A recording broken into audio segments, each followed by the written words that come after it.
মানে মন্দিরটা এত সুন্দর একটা নির্জন জায়গায় আর জলের উপরে, তার জন্য মন্দিরটার পিছনে কিন্তু সবসময় কাপেলরা এরকম এসে সময় কাটায়, গল্প গুজব করে। আর এখানে খুব সুন্দর হাওয়াও আসে, মানে এখানে বলতে গেলে সত্যি খুব ভালো লাগে এই জায়গাটা। ওই জন্য সবাই কিন্তু এসে এই পিছন সাইডটাই দাঁড়ায়।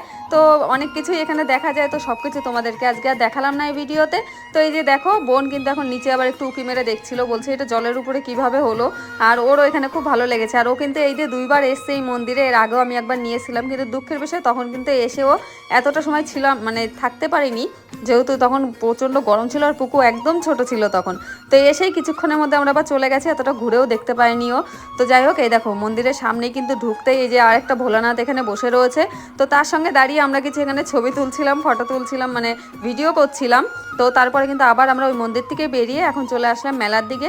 তো চলো, মেলায় তো এসছি পুকুকে নিয়ে, বীরকে নিয়ে, ওদেরকে তো কিছু কিনে দিতে হবে আর কিছু খাওয়া দাওয়াও করতে হবে।